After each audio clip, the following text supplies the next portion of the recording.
Il ne faut pas se fier à l'uniforme. Ici, les professionnels du macaron, ce sont les aînés qui délivrent des conseils aux plus jeunes. On regarde, tu vois, ça commence à faire des petits becs. Hein. Donc on va continuer encore un tout petit peu et après on va incorporer le sucre glace avec la poudre d'amande. Hein. Les profs, on va plus vite, c'est plus rapide, c'est plus rythmé. Que là on prend notre temps et voilà, c'est différent.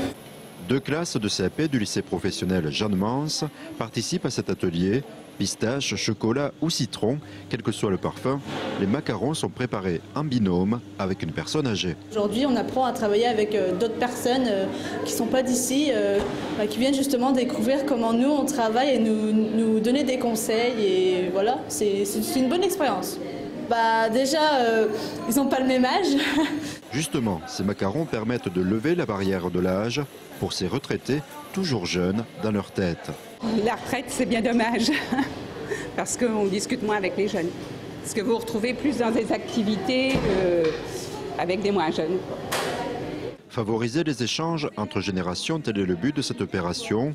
Le club des aînés de Troyes en organise près de 5 par an, autour de thèmes très divers. On a organisé un thé dansant où ce sont les lycéennes du lycée Jeanne Mance qui sont venues nous donner un coup de main sur le thé dansant. Aujourd'hui, ce sont les aînés qui viennent montrer et transmettre leur savoir au niveau des lycéennes. Ça permet aux lycéennes de s'intéresser à la personne, on va dire, d'un certain âge, mais sous un autre angle, en voyant des personnes dynamiques qui se passionnent pour divers sujets, qui ne sont pas du tout dans la passivité. Et pour les aînés, c'est une façon de transmettre leur vécu. Le produit d'appel, c'est le macaron.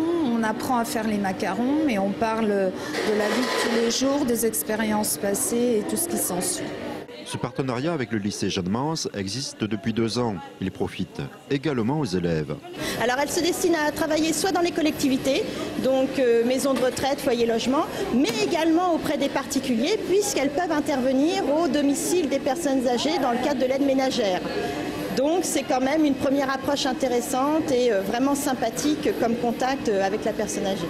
Tous les mercredis, le club des aînés utilise la cuisine du lycée. Une autre rencontre avec les élèves est prévue en mai autour d'un autre plaisir gourmand, des barres de céréales.